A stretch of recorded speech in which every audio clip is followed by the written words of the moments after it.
Hello everyone! Welcome to the Layman Way, where we strive to bring the explanation of the key concepts in a very fun and engaging way. Concepts from the field of UPSC, PSC, CAT, you name it, we have it. And guys, we are trying to create a big impact by providing free quality education so that everyone can get access to this education and you can be a part of this revolutionary journey by doing just few things, liking and sharing the video and subscribing to the channel.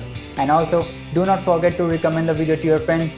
Alright guys, if you want to view the full playlist, you can always go on the I button in the top right corner and view our full course. And if you are watching this video, do not forget to leave a comment down below and share your progress with others so that we can motivate one another, and let's get started. So guys, let's move ahead in the course. Environment के current affairs को हम discuss कर रहे हैं पिछले एक साल के, तो चलिए आगे बढ़ते हैं और देखते हैं क्या न्यूज़ में था। तो आज डिस्कस करते हैं COP 26 से। तो conference of party 26 basically postpone हुई थी, है ना। उस वजह से एक COP जो है वो किसके अंडर होती है, UNFCCC के अंडर होती है। पहले तो ये बात आपको याद रखनी है, ठीक है। अभी क्या है, ये इसको पोस्टपोन किया गया था कोविड-19 की वजह से। कॉन्फ्रेंस ऑफ पार्टीज़ होती क्या है, ये बेसिकली किसी भी कन्वेंशन की सुप्रीम डिसीजन मेकिंग बॉडी होती है ना। तो ये आपको याद रखना है कि कॉन्फ्रेंस ऑफ पार्टी बेसिकली क्या होती है, सुप्रीम डिसीजन मेकिंग बॉडी होती है किसी भी कन्वेंशन के लिए। तो जैसे कोई भी कन्वेंशन आता है ना, जैसे मान लो वीना कन्वेंशन आया या कुछ भी आया, UNFCCC वाले ही कन्वेंशन मान लो, उसके अंडर जो होती है वो उसकी सुप्रीम जो डिसीजन मेकिंग बॉडी होती है, जो डिसीजन लेती है कि क्या चीज़ें इसमें इंक्लूड करेंगे क्या नहीं इंक्लूड करेंगे, वो होती है कॉन्फ्रेंस ऑफ पार्टीज़। तो इसमें बेसिकली जितने भी मेंबर्स होते हैं वो सब आते हैं, मिलके बैठते हैं और डिसाइड करते हैं, ठीक है। तो ये UNFCCC की COP 26 थी बेसिकली, है ना। तो उसको पोस्टपोन कर दिया गया था। पेरिस एग्रीमेंट की बात करते हैं अगर हम, तो पेरिस एग्रीमेंट क्या है, पहला लीगली बाइंडिंग ऐसा इंटरनेशनल ट्रीटी है जो क्लाइमेट चेंज से रिलेटेड है। कब अडॉप्ट हुआ था, 21 COP 2015 में इसको अडॉप्ट किया गया था। UNFCCC की बात कर लेते हैं, तो ये कब इस्टेब्लिश हुआ था, 1992 में, ठीक है। तो क्लाइमेट किस लिए था ये, तो CC है क्लाइमेट चेंज। तो क्लाइमेट चेंज को कॉम्बैट करने के लिए ये था बेसिकली, ताकि हम जो ग्लोबल टेम्परेचर राइज है ना, उसको लिमिट कर पाएँ और क्लाइमेट चेंज को कंट्रोल कर पाएँ, ठीक है। तो ये कहाँ से ओरिजिनेट हुआ था, रियो कन्वेंशन था, वहाँ से ओरिजिनेट हुआ था। और रियो जो कन्वेंशन था, जो रियो अर्थ समिट 1992 में हुई थी, उसमें और कौन से कन्वेंशंस आए थे, UNCBD था एक, और UNCCD था, और एक UNFCCC था, है ना। तो ये आपको याद रखना है कि ये रियो अर्थ समिट से कौन कौन से कन्वेंशन ओरिजिनेट हुए थे, CBD, है ना, UNCCD, ठीक है, और UNFCCC, है ना। तो ये सारे जो कन्वेंशन है वो रियो अर्थ समिट से आए थे। और एक ऐसा ये कन्वेंशन है जिसका यूनिवर्सल रेटिफिकेशन है, मतलब 197 कंट्रीज़ जो हैं वर्ल्ड की, उन सब ने इसको रेटिफाई किया हुआ है, ठीक है। सेक्रेटेरिएट कहाँ है, बॉन, जर्मनी में, ठीक है। It also maintains a registry for NDCs establish under Paris agreement. तो जो नेशनली डिटरमाइंड कंट्रीब्यूशन है जो पेरिस एग्रीमेंट के अंडर डिसाइड हुए थे कि ये हर कंट्री ने कुछ कुछ अपने NDCs रखे थे कि हम ये अचीव करेंगे, तो उसकी रजिस्ट्री भी ये मेंटेन करता है। कौन मेंटेन करता है, UNFCCC, ठीक है। अब पेरिस एग्रीमेंट जो है उसके की एस्पेक्ट्स देखे थे कि पेरिस एग्रीमेंट क्या एम करता है, इसके क्या मेजर प्रोविजंस है। तो पेरिस एग्रीमेंट बेसिकली ये फोकस करता था कि हम जो ग्लोबल टेम्परेचर का राइज है उसको 2 डिग्री सेल्सियस से नीचे लाएंगे, 2 डिग्री सेल्सियस के अंदर हम इंश्योर करेंगे कि 2 डिग्री सेल्सियस से कम राइज हो प्री इंडस्ट्रियल लेवल के कंपैरिजन में, और हम एफर्ट्स करेंगे कि वो 1.5 डिग्री सेल्सियस से कम हो। बट अभी क्या ये एफर्ट्स जो हैं वो केटर हो रहे हैं, बिल्कुल भी नहीं। अभी जो NDCs हैं हमारे, है ना, उसको अगर हम अचीव कर भी लेते हैं तो भी 3 डिग्री सेल्सियस का टेम्परेचर राइज होगा।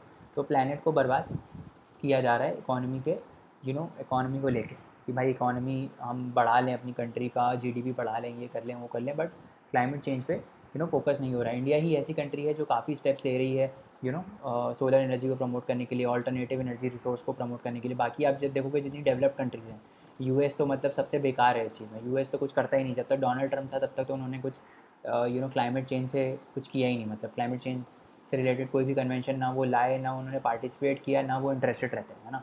उनको बस इकॉनमी की पड़ी हुई है, तो ये गलत चीज़ है ना।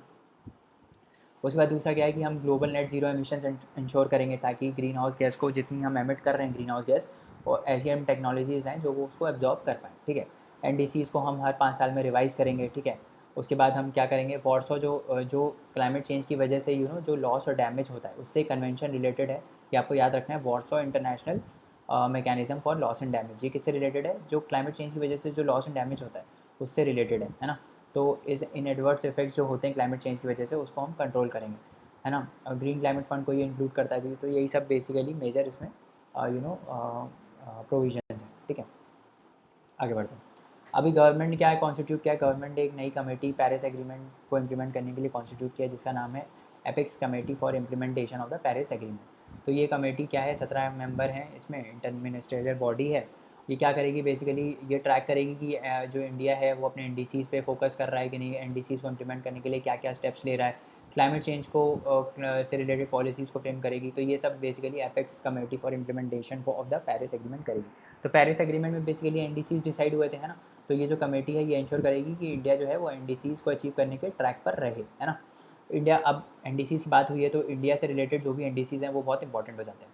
तो इंडिया के क्या नेशनली डिटरमाइंड कॉन्ट्रीब्यूशंस है कि हम 33 से 35% जो है वो हम जीडीपी में एमिशंस को रिड्यूस करेंगे, ग्रीन हाउस गैस एमिशंस को रिड्यूस करेंगे by 2030 as compare to 2005 levels.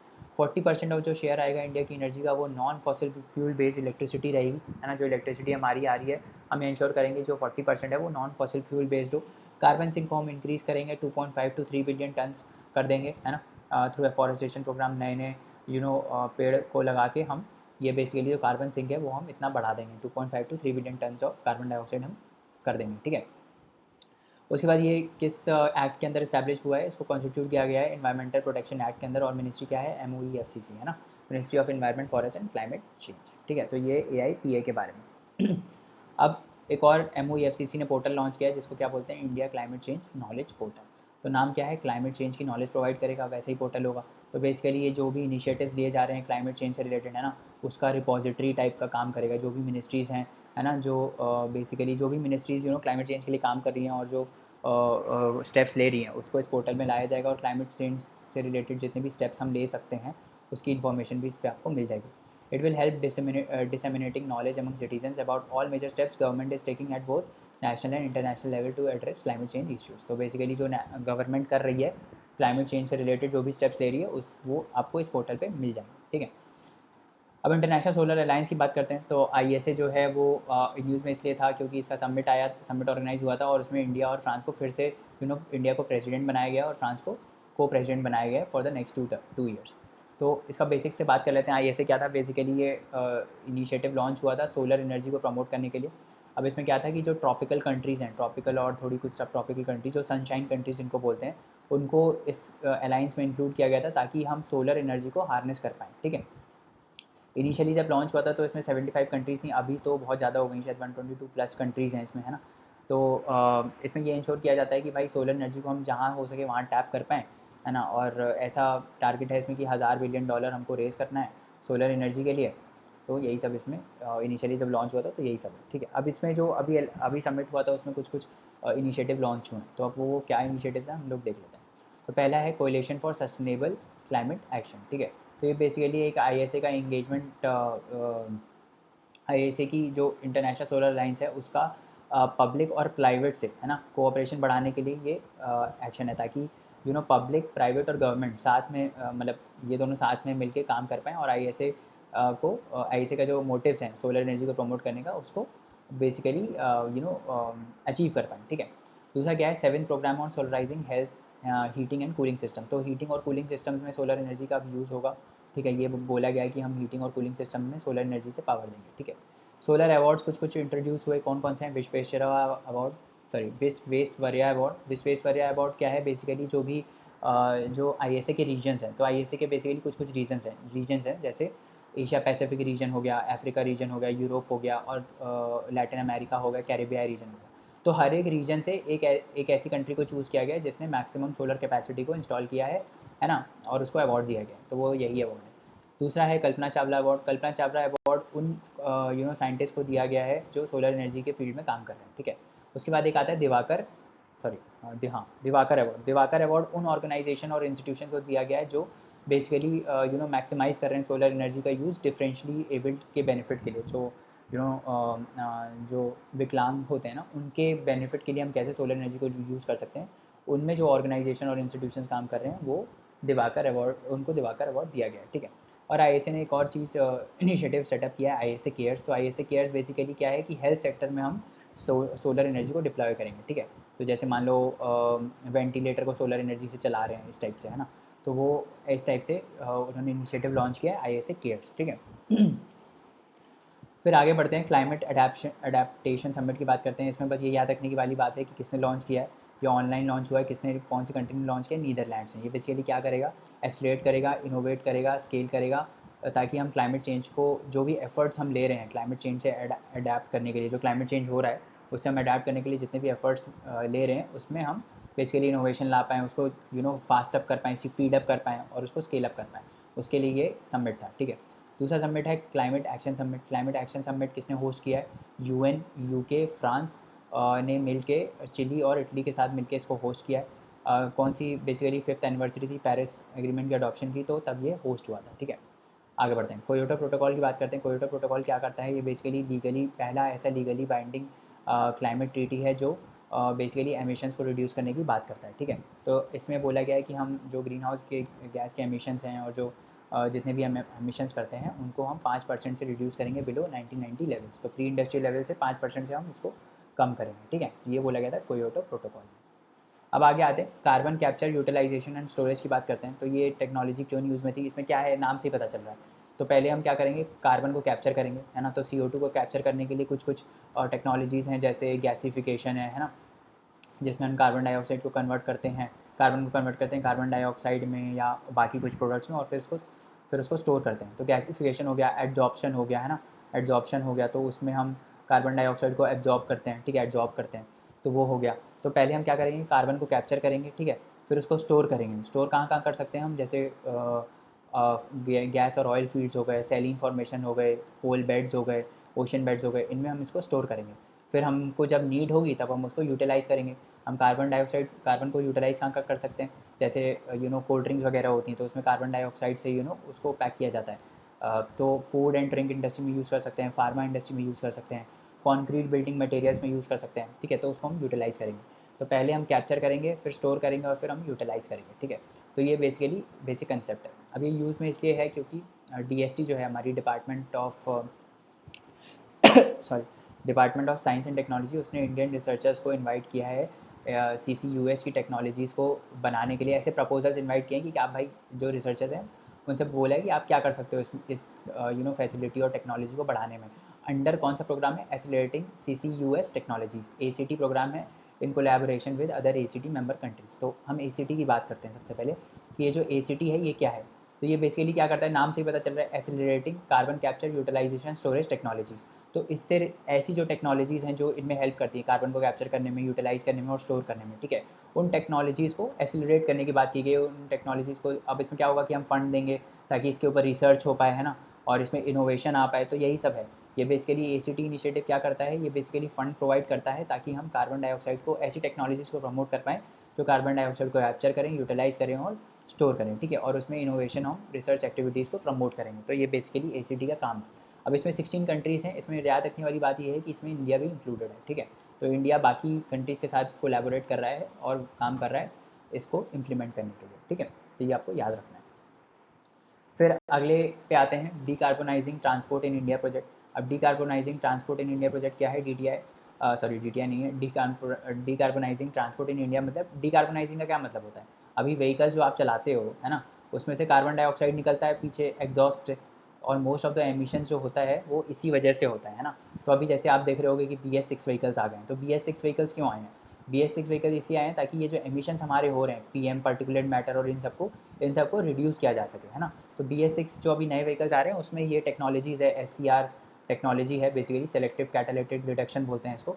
इसमें क्या होता है, बेसिकली जो एमिशंस हो रहे होते हैं ना, ऐसे जो अनबर्न हाइड्रोकार्बन्स होते हैं और जो unburn nitrous oxide, sulphur oxide होती हैं, उनको ये ऑक्सीडाइज़ कर देता है। ऑक्सीडाइज़ करके उनको ये बेसिकली वाटर में कन्वर्ट कर देता है और नाइट्रोजन ऑक्साइड में कन्वर्ट कर देगा, है ना, CO2 में कन्वर्ट कर देगा, ताकि जो भी अनबर्न हाइड्रोकार्बन्स हैं वो ज़्यादा, जैसे कार्बन मोनोऑक्साइड हो गई, है ना, तो ये सब जो है वो ज़्यादा हार्मफुल गैसेज हैं। तो ताकि ये एमिट ना हो उसके लिए ये SCR टेक्नोलॉजी होती है जो BS6 जो नए व्हीकल्स आ रहे हैं उसमें इम्प्लीमेंटेड है, ठीक है। अभी ये इसको बोलते हैं डीकार्बोनाइजेशन। बेसिकली एमिशंस को हमको रिड्यूस करना है, छोटे में समझो, एमिशंस को हमको रिड्यूस करना है, ठीक है, ताकि हम कार्बन को, जो एमिशंस हो रहे हैं हमारे, उसको हम कम कर सकें। तो सबसे पहली बात इंपॉर्टेंट ये है कि इसको लॉन्च किसने किया है, नीति आयोग इन कोलैबोरेशन विद ITF। तो दोनों ऑर्गेनाइजेशन इंपॉर्टेंट है। नीति आयोग ने लॉन्च किया है कोलैबोरेट करके किसके साथ, इंटरनेशनल ट्रांसपोर्ट फोरम के साथ, ठीक है, ताकि हम low carbon transport system India में इस्टेब्लिश कर पाएँ। जैसे CNG व्हीकल्स हो गए, है ना। अब इसके लिए क्या क्या एफर्ट्स हो सकते हैं, जैसे CNG व्हीकल्स को प्रमोट करना, है ना, पब्लिक ट्रांसपोर्ट को प्रमोट करना। तो ये सब जो चीज़ें हैं ये इसी प्रोजेक्ट के अंदर आती हैं, ठीक है। तो इसमें हम क्या कर रहे हैं, it will facilitate the government with the comprehensive understanding of the present as well as future transport activity. कुछ नहीं है, बकवास है, सब्जेक्टिव स्टेटमेंट है। अब इसमें क्या है, अब इंपॉर्टेंट ये है कि इससे बैकग्राउंड चेक, जो बैकग्राउंड है इसका वो जानना इंपॉर्टेंट है कि ट्रांसपोर्ट सेक्टर जो है वो कितना एमिशन कंट्रीब्यूट करता है। तो 23% ऑफ जो एमिशन है कार्बन डाइऑक्साइड का वो ट्रांसपोर्ट से ही आता है, ठीक है। जो ग्लोबल वार्मिंग को फीड करता है, जो ग्लोबल वार्मिंग कॉज करता है, ठीक है। अगर हम इसको कंट्रोल नहीं करेंगे तो ये जो 23% है वो 40% हो जाएगा बाय 2030 और 60% हो जाएगा बाय 2050। तो इसीलिए ये प्रोजेक्ट बहुत ज़्यादा इंपॉर्टेंट है, ठीक है। ये आपको याद रखना है। अभी इससे रिलेटेड जो इंटरनेशनल इनिशिएटिव्स हैं उसको हम याद देख लेते हैं। डीकार्बोनाइजिंग ट्रांसपोर्ट इनिशिएटिव है एक, और इसके साथ साथ decarbonising transport in emerging economies, ये एक प्रोजेक्ट है जो इंटरनेशनल ट्रांसपोर्ट फोरम है उसका है। ये भी बेसिकली ये करता है, ये भी बेसिकली यही करता है कि लो कार्बन ट्रांसपोर्ट सिस्टम हम ग्लोबली इंट्रोड्यूस करेंगे, कार्बन डाइऑक्साइड के इमिशंस को कम करेंगे, कार्बन नेट न्यूट्रलिटी बढ़ाएंगे, है ना। यही सब है। अब इसमें याद रखने वाली बात ये है कि सबसे पहली बात तो ये फंड कौन कर रहा है, ITF, और इसके साथ बाकी फंडिंग पार्टनर्स कौन कौन है, वर्ल्ड बैंक, यूरोपियन कमीशन भी इसको फंड कर रहा है, ठीक है। लॉन्च कब हुआ था, 2016 में। तो ये याद रखना कि ये कोई रिसेंट नहीं है, 2016 में लॉन्च हो चुका है ऑलरेडी, ठीक है। अब ITF के बारे में बात कर लेते हैं, जो इंटरनेशनल ट्रांसपोर्ट फोरम है। ये एक इंटर गवर्नमेंटल ऑर्गेनाइजेशन, किसके अंदर, OECD के अंदर, organisation for economic cooperation and development. इसके अंदर एक ये एक ऑर्गेनाइजेशन है, ठीक है। ये सारे modes of transport, air, water, road, freight, railways, ये सब इसमें इंक्लूडेड रहता है, ठीक है। ये एक थिंक टैंक है जो पॉलिसी डिसाइड करता है, जो पॉलिसी इश्यूज़ पे काम करता है ट्रांसपोर्ट से रिलेटेड, ठीक है। इंपॉर्टेंट बात यह है कि इंडिया इसका मेंबर है, और क्या रिसेंट में बना है, नहीं, रिसेंट में मेंबर नहीं बना है, 2018 में ये इंडिया इसका मेंबर बन चुका था, ठीक है। अब एक और अब ये काम हम कर ही रहे हैं, सारे कन्वेंशन को डिस्कस कर ही रहे हैं, तो एक और कन्वेंशन को डिस्कस करते हैं, nationally determined contribution transport initiative for Asia. NDC-TIA क्या है, NDC-TIA बेसिकली देखो नाम से ही पता चल रहा है, NDC क्या है, नेशनल डिटरमाइंड कॉन्ट्रीब्यूशंस। अब national determined contributions transport sector से रिलेटेड जो भी हैं वो इसमें आएगा, ठीक है। तो इसमें भी यही बात करता है कि ये एक स्ट्रैटेजी और पॉलिसीज़ बनाएगा ताकि हम ट्रांसपोर्ट को डीकार्बोनाइज़ कर पाएँ, ठीक है। और सारी मिनिस्ट्रीज़ जो हैं, मिनिस्ट्रीज, सिविल सोसाइटी और प्राइवेट सेक्टर के साथ कोलैबोरेट करके ये बेसिकली क्या करेगा, ये बेसिकली ऐसी पॉलिसीज़ बनाएगा ताकि हम ट्रांसपोर्ट को डीकार्बोनाइज़ कर पाएँ। अब project engages in China, India, Vietnam over a period of 2020-2024, ठीक है। तो Asia transport initiative for Asia है, तो एशिया की कंट्रीज इसमें इंक्लूडेड होंगी। तो एशिया में चाइना, इंडिया और वियतनाम इसमें इस प्रोजेक्ट में जुड़े हुए हैं, ठीक है। It is a joint project of 7 organisation, 7 organisation में काम करी। कौन कौन सी हैं, world resource institute, international transport forum, international council on clean transportation, और बाकी सब भी हैं। इंपॉर्टेंट यही 3 है, तो इन 3 को याद रखो। इंप्लीमेंटिंग पार्टनर इंडिया में कौन है, नीति आयोग। तो यह ध्यान रखना कि ये जो NDC-TIA है इसको इंडिया में इंप्लीमेंट कौन कर रहा है, नीति आयोग, ठीक है। अब आगे बढ़ते हैं और ग्रीन टैक्स की बात करते हैं। अब ग्रीन टैक्स क्या है, ministry of road transport and highways जो है उसने अप्रूव कर दिया है green tax. Green tax basically older vehicles पे लगेगा। जो पुराने व्हीकल्स हैं ना वो बहुत ज़्यादा कार्बन डाइऑक्साइड एमिट करते हैं और बहुत ज़्यादा ग्रीन हाउस एमिशन करते हैं, तो उन पे हम ग्रीन टैक्स लगाएंगे, ठीक है। तो ये बेसिकली एक टाइप का पॉल्यूशन या इन्वायरमेंटल टैक्स है जो सारी एक्टिविटीज़ पे लगेगा जो इन्वायरमेंटल पॉल्यूशन करती हैं। तो इसके की प्रपोजल क्या है कि सारे ट्रांसपोर्ट व्हीकल्स जो हैं जो 8 साल से पुराने हैं उन पर हम ग्रीन टैक्स लगाएंगे, है ना। अब हमको जब आप फिटनेस, आपका जो गाड़ी का फिटनेस सर्टिफिकेट होता है उसको जब आप रिन्यू करने जाओगे तो फिर 10 to 25% of the road tax आपके ऊपर लगेगा। पर्सनल व्हीकल्स के लिए ये टाइम 15 साल रखा गया है कि उनके ऊपर 15 साल के बाद हम ये टैक्स लगाएंगे, ठीक है। और जो बाकी जो पब्लिक ट्रांसपोर्ट व्हीकल्स होंगे जैसे CNG हो गया, इथेनॉल LPG व्हीकल्स हो गए, इन पे ग्रीन टैक्स कम लगेगा क्योंकि ये तो प्रमोट करते हैं ना एमिशंस को कम करने के लिए। Revenue collected from the green tax would be kept in a separate account and use for tackling pollution को टैकल करने के लिए ये यूज़ होगा, ठीक है। तो अब जल्दी से 2 और पढ़ लेते हैं फिर ख़त्म करेंगे हम इसको। तो कार्बन ट्रेडिंग के बारे में बात कर लेते हैं। कार्बन ट्रेडिंग क्या है, कार्बन ट्रेडिंग बेसिकली देखो मैं बताता हूँ कार्बन ट्रेडिंग क्या है। कि मान लो कोई कंट्री जो है अपने पॉलिसीज़ में ये बोलती है कि कोई भी इंडस्ट्री जो है वो 10 यूनिट से ज़्यादा एमिट नहीं कर सकती कार्बन डाइऑक्साइड, ठीक है। तो मान लो ऐसी 2 कंपनीज़ हैं, एक है A कंपनी जो 15 यूनिट एमिट करती है, ठीक है, और एक है B कंपनी जो सिर्फ 5 यूनिट एमिट करती है ना। अब इस B कंपनी को अलाउड तो था 10 यूनिट एमिट करना, बट ये सिर्फ 5 यूनिट एमिट कर रही है। तो ये जो बाकी 5 यूनिट है उसको ये क्या कर सकती है, उसको ये बेच सकती है। किस कंपनी को, इस कंपनी को A को, जिसने 5 यूनिट एक्स्ट्रा एमिट कर दी है, ताकि इन ओवरऑल जो कंट्री का एमिशन है वो कंट्रोल में रहे। तो ये जो बेचती है ना इसको 5 यूनिट, ये किसके थ्रू करती है, ये सर्टिफाइड एमिशन रिडक्शन यूनिट्स के थ्रू करती है, ठीक है। तो ये कार्बन ट्रेडिंग सबसे पहले क्योटो प्रोटोकॉल में आया था, ठीक है। तो इसमें बेसिकली यही होता है कि ये जो एक्स्ट्रा एमिशंस हैं वो जो कंपनी एक्स्ट्रा एमिशन कर रही है वो खरीद सकती है लो एमिशन वाली कंट्री से, लो एमिशन वाली इंडस्ट्री से, ठीक है। अगर कोई मीट नहीं कर पा रहा है अपने रिडक्शन एमिशन टारगेट्स को, तो वो परचेज कर सकता है कार्बन क्रेडिट्स, ठीक है। अब लास्ट बात करते हैं ग्रीन एजी प्रोजेक्ट की बात करते हैं। तो ग्रीन और एजी मतलब एग्रीकल्चर, ठीक है। तो इसमें बेसिकली सस्टेनेबल एग्रीकल्चर को बढ़ाने की बात की गई है ताकि जो एग्रीकल्चर से एमिशन है उसको रिड्यूस किया जा सके। जैसे हमने देखा था ना पीछे कि एग्रीकल्चर से N2 का एमिशन होता है, मीथेन का एमिशन होता है। तो ये सब एमिशन को कम करने के लिए, एग्रीकल्चर को सस्टेनेबल बनाने के लिए ये ग्रीन एजी प्रोजेक्ट है, ठीक है। इसमें क्या होगा कि हम 1 लाख हेक्टेयर ऑफ जो लैंड है उसको सस्टेनेबल लैंड और वाटर मैनेजमेंट करेंगे ताकि हम 49 मिलियन टन्स ऑफ जो कार्बन डाइऑक्साइड है उसको हम सिंक बना पाए। मतलब 49 million tons of carbon dioxide को हम क्या करेंगे, एब्जॉर्ब करेंगे बाहर से, ठीक है। फंड कौन कर रहा है इसको? ग्लोबल इन्वायरमेंट फैसिलिटीज़ को फंड कर रहा है। कौन सी एग्जीक्यूटिंग एजेंसी कौन है? Obviously department of agriculture, cooperation and farmer welfare इसकी एग्जीक्यूटिंग एजेंसी है। अब हम एग्रीकल्चर इंडिया में बात करें तो एग्रीकल्चर और लाइफ स्टॉक जो है वो 18% ऑफ ग्रॉस नेशनल एमिशंस को अकाउंट करता है और थर्ड लार्जेस्ट सेक्टर है आफ्टर एनर्जी एंड इंडस्ट्री जो एमिशंस में कंट्रीब्यूट करता है। अभी जो 18% एमिशन है जो एग्रीकल्चर करता है उसमें से 85% जो एमिशन है वो cattle production system, rice cultivation और रमनेंट मीट प्रोडक्शन की वजह से होता है, ठीक है। तो ये आपको याद रखना है। Most of the green house gas emissions in Indian agriculture, कौन कौन से स्टेट्स हैं जो सबसे ज़्यादा एग्रीकल्चर से एमिट करते हैं? तो यहाँ पे सबसे ज़्यादा एग्रीकल्चर होता है, जैसे पंजाब, हरियाणा, यूपी, बिहार, वेस्ट बंगाल। ये सारे स्टेट्स ऐसे हैं जो सबसे ज़्यादा ग्रीन हाउस गैस एमिशन करते हैं, ठीक है। चलो, तो चलिए दोस्तों, आज के लिए इतना रहने देते हैं। बाकी कंसेप्ट्स नेक्स्ट लेक्चर में पढ़ेंगे। और जाने से पहले लाइक, शेयर, सब्सक्राइब करना ना भूलें। चैनल को रिकमेंड करें अपने दोस्तों को। और आप हमको अपने डाउट्स और क्वेरीज़ जो हैं वो queries@thelaymanway.com पे भेज सकते हैं, जहाँ पे हम आपका रिप्लाई इंस्टेंटली करेंगे। तो चलिए नेक्स्ट लेक्चर में मिलते हैं, तब तक पढ़ते रहिए, हार्ड वर्क करते रहिए। Thank you so much, bye bye and take care.